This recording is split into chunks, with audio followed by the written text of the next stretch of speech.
This is CX of M Radio, the voice of customer experience professionals.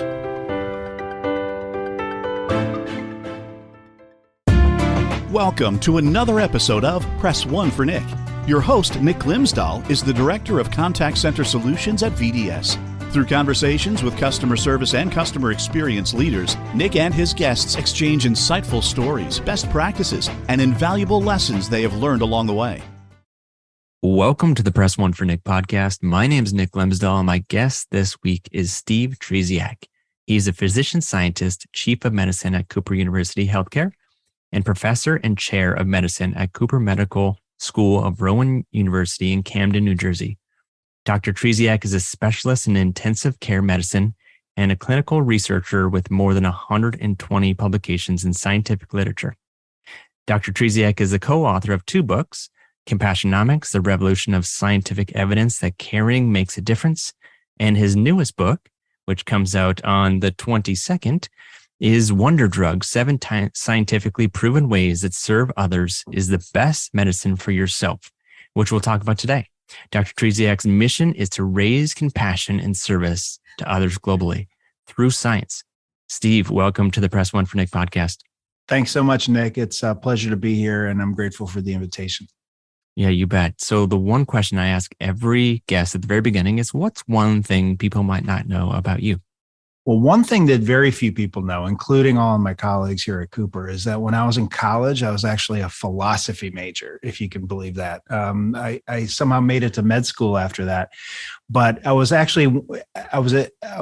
the greatest student of philosophy. I couldn't list for all the famous philosophers and tell you what they stood for, but what it did to teach me was to ask the big questions. And so I like to ask big questions. And with our current project, WonderDrug, the big question is, what's the evidence-based way to live your life? And so another thing that nobody else knows about me, but now everybody who's listening to your podcast, is I like funny dog pictures.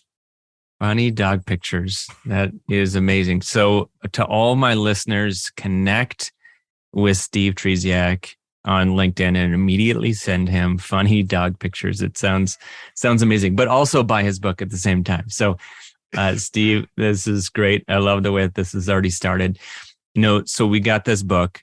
So it's called WonderDrug, and it is 7 scientifically proven ways that serving others is the best medicine for yourself. So based off of data, which we'll get to in a minute, but it's saying that it's helping people live longer, give more energy, better sleep, less depression and anxiety, more happiness and success. It seems like somebody hit the lottery of the magic pill. Tell me more about that. Well, and Nick, there are no known side effects.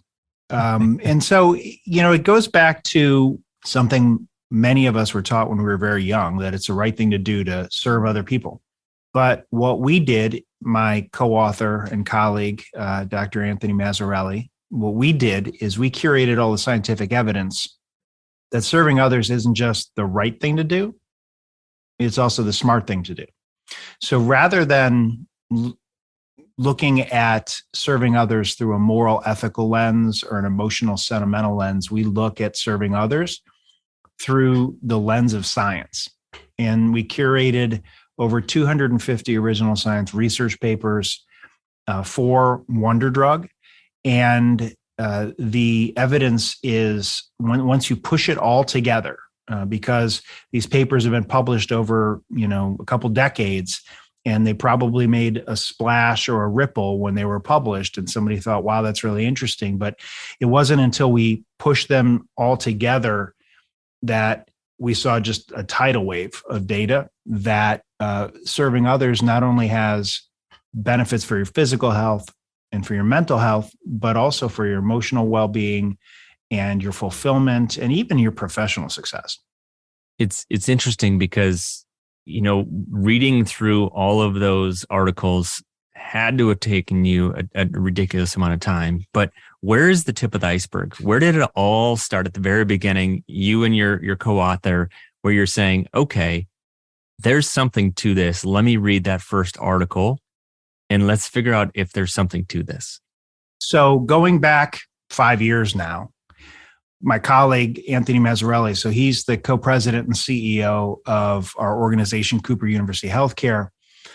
And at the time, he was chief medical officer, and he was the youngest chief medical officer on record, youngest we had ever had. And the CEO at that time said to him, I'm going to bring in some consultants because we need some help. And he wasn't going to refuse help where help is offered. So he said, fine. And the consultants came in and said, you need to do a better job with compassion for patients. And he thought to himself, compassion. I mean, he was wondering how our faculty, who always are wanting to practice evidence-based medicine, how are they going to respond to this consultant's recommendation that really we should treat people with more compassion. So he turned to me because I'm a research nerd. And one day I remember he called me into his office and it said, I need you to science this up for me. And I thought, you're out of your mind. I spent the first 15 years of my research career studying resuscitation science in the ICU. So specifically, I had grants to study brain injury after resuscitation from cardiac arrest. And I still practice to this day as an intensivist, a specialist in intensive care medicine. I said, you're absolutely nuts. I'm not going to do that. That's stupid. And over time, I began to warm to his ask. For one reason, he was the chief medical officer, and I didn't really have much of a choice. The second part was because I actually was going through burnout myself. And, burnout is as common as the cold in healthcare. And it is, it can be a dark place. It is really intense. But I want to be clear, you don't have to be a healthcare worker to feel burned out, especially after more than 2 years of a pandemic. I mean, burnout is everywhere.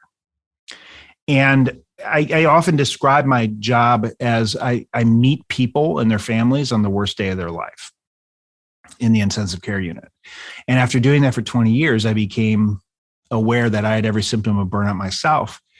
And at that time, when we started this journey through the evidence to find the evidence base for treating others with compassion, we started with a hypothesis that compassion matters for patients and for patient care, the quality of care and the cost of care, but also for those who care for patients, our healthcare providers. So we became aware of this evidence base that compassion for others has powerful beneficial effects for yourself. I tested this for myself very intentionally when I was in the throes of burnout. And I decided I was going to care more, not less, connect more, not less. And you have to be very intentional about it. And that was when the fog of burnout began to lift for me. It changed everything. And we wrote a book about it. It's called Compassionomics. That's our older book. But we then got lots of messages from healthcare workers far and wide who said, I did the same thing and I experienced the same results. And Maz and I got to thinking, this can't just be true for people who work in healthcare, right? There has to be something, there has to be a common thread, perhaps even a universal. So that's when we started to do the research for WonderDrug, because we tested the hypothesis that the evidence-based way to lead your life is to serve others, and that serving others has measurable, not just meaningful effects, but measurable effects on your physical health, well-being, burnout, yes, but also depression and anxiety and other aspects of mental health, but also happiness, well-being, and professional success. Once we uncovered all that, then we knew we had to tell this story, and that's how WonderDrug came to be. It's a great story, and I appreciate the fact that you actually implement it yourself. Being a leader is leading from the front. When it comes to serving, how does serving activate the reward center of that brain to get them to feel good about that? Sure. About so that service. Yeah. Yeah, there are 5 different mechanisms, really, and I'll go quickly through them. So one is that serving others actually activates, it triggers a reward center of the brain, which is different from empathy. So let me just quickly go through some definitions. So compassion is typically defined as the emotional response to another's pain or suffering involving an authentic desire to help. So it's different from the sensing, detecting, feeling, understanding component. And that compassion also involves taking action. So it's responsive action. So empathy plus action equals compassion. So what the neuroscience data shows, and this is using brain imaging modality called functional MRI, so it can tell us what part of the brain is being activated at any given point in time. When you bear witness to pain and suffering, it actually hurts. And we know this experientially because it's very uncomfortable to see people suffer. But it activates the pain center of the brain. So there's data behind this statement, I feel your pain. On the contrary, when your mind is focused on taking action to alleviate someone's pain or suffering to some extent, to whatever extent is possible, it activates a distinct neural structure. It's a reward center of the brain associated with positive affect, positive emotion. That's part of the reason why it feels good to help people, which of course we know experientially. But the other part of it feels good to help people is the second mechanism. So the neurotransmitters that are released when we are other focused and focused on serving others. We call it the Fantastic Four. You're probably familiar with them. So it's oxytocin, serotonin, dopamine, and endorphins. And those have powerful beneficial effects physiologically as well. The third is that serving others fine-tunes the nervous system. So it favors the parasympathetic nervous system. So that's part of the nervous system that is calming and soothing, as opposed to the sympathetic nervous system, which is the fight or flight response. And so it shifts us towards a parasympathetic, more calming aspects of our nervous system. Fourth, it actually lowers the production of systemic inflammation. Now, it's not just one and done. Like you can serve others today and you'll be fine for, into your 80s. You have to build it into your daily practice, your daily habits, your daily life, make it part of who you are. But what the research shows is that when you're focused on something greater than yourself, it reduces systemic inflammation in the body chronically. And chronic systemic inflammation is associated with all sorts of bad things like cardiovascular disease, cancer, and more. And the last part is that serving others buffers our own stress. And so there are research studies that when we focus on serving other people, it helps us to forget our own worries, at least temporarily. But at the same time, it also buffers the effects of stress and stress-mediated disease on our health and our longevity. So specifically, research has shown that while serving others is associated with longevity, one of the ways it does that is by reducing the effects of stress on shortening your life. Man, there's so much to that. It almost seems like if somebody has a chronic issue and they go into the intensive care unit, if it's a massive heart attack and they come out of it and they're like, you need to exercise better, you need to eat better, or exercise more, you need to eat better, and you need to serve others. And they're like, wait, what? What does that really mean? But based off of the data that you just mentioned, it's true. And serving others doesn't necessarily always mean picking up a shovel and doing some manual labor. It could be finding ways to give back based off of the knowledge or expertise that you have in short little increments. So I guess my question is how much is enough to activate these rewards? So the research points to a threshold effect at 100 hours per year. Now, in WonderDrug, we write you an evidence-based prescription for how to up your game in serving others to reap all the benefits. And importantly, you don't typically take your medicine once a year. You take it every day. So if you just do the math on that, it comes out to 16 minutes per day of serving others. And we call it the daily 16. Now, you don't have to do a daily 16. Maybe you want to chunk it and on Saturday morning and spend 2 hours in service to others in some way that's meaningful, helping a relative or maybe serving for a good cause or some organization. But 16 minutes a day is not our opinion. It's not what we think or believe. It's just what we found in the evidence. And that will give you 100 hours per year. Wow. It doesn't, when you break down into chunks, it's like somebody saying you need to lose 75 pounds. Well, 75 pounds over that 2-year period seems like a lot, but when you break it into chunks, it's not as bad. And one thing, you mentioned heart attack earlier, and then you mentioned weight loss. One of the things that we want to be clear about with WonderDrug is that we don't have any magical thinking about serving others. No magical thinking. And that really cuts two different ways. One is what I alluded to, like the one and done. Like, we wouldn't think that, I ate my spinach once, so I'm going to live to be 80, right? So similarly, if you build serving others into your habits, your way of life, who you are daily over time, and hopefully start early on in life rather than when we're much older, that'll give you the best chance to reap the benefits. The other part is that while there is an abundance of evidence on the health benefits of serving others, if the rest of your life is filled with cigarettes and cheeseburgers, you're probably not going to get the results you're looking for. So like our assumption is that if you put serving others on top of a healthy lifestyle, you might be in good shape, or at least you'll have your best odds of being in good shape, but it's not an either or, right? It's an and. I like the clarification along with the script. So it's well said. The one thing you did say, and I believe, correct me if I'm wrong, but you said empathy plus action equals compassion. Is that right? That's right.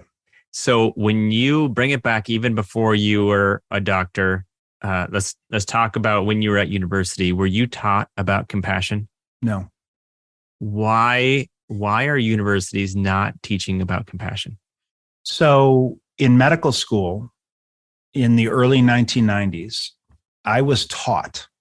And when I say taught, I don't mean it was in a textbook. I mean, I was taught by senior trainees and attending physicians. It's what we call the hidden curriculum in medical training. But I was taught, don't care too much, because too much caring, too much compassion burns you out. Like we were supposed to have this emotional shield. And I believed that. And now all the research that we've curated, has been done since the early 90s, right? So really all there was back then was opinion or anecdote. But now, after I believed it for 25 years until I went into burnout myself. And when I faced burnout, I went to the literature to find out, how do I get out of it? Because I'm a research nerd, and that's what research nerds do. You go to PubMed, which is like the Google for the medical field. And it was telling me things like, escapism is a good idea. Like take more vacations, get away from patients as much as possible. And I wasn't buying it because I thought that something fundamentally had to change at the point of care, not an escape. And that's when I actually went through all the evidence myself and found that there is an association between compassion for others and burnout, or serving others and burnout, but it's inverse. It's inverse. Because if what I was taught in med school was true, then it'd be high compassion, high burnout, low compassion, low burnout. But what you see in the evidence is high compassion, low burnout, low compassion, high burnout. Now, why? My hypothesis is that it's because in healthcare, at least, if you care for your patients and they know it, they feel it, you get the relationship that flows from that, even if it's a transient sort of relationship, even if it's episodic care. You get the relationship that flows from that, and you get the good part of taking care of patients. You get the fulfilling part of taking care of patients. And if you don't have that, then all you've got is a really stressful job. And so what the research supports is the people who care the least are the most at risk for burnout under the same amount of stress. So how do we flip the script at universities to get them to start teaching and or reversing what they've taught you to actually focus on the compassion, not just on the curriculum? Or incorporate it into the curriculum. Yeah. So at our medical school, for example, Cooper Medical School of Rowan University, we're in Camden, New Jersey. We have a Center for Humanism where that's exactly what's being done. My colleagues are incorporating the principles that we've curated, that serving others is the best medicine for yourself. And we should lean into those relationships rather than trying to put up some sort of emotional shield. And we're actually teaching our students that now. And it's not just our medical school. It's medical schools across the country are now sort of opening their eyes to the fact that there are data. What Dr. Maz and I try to do is just curate it all and put it in one place. And so for the healthcare community, we put it in Compassionomics.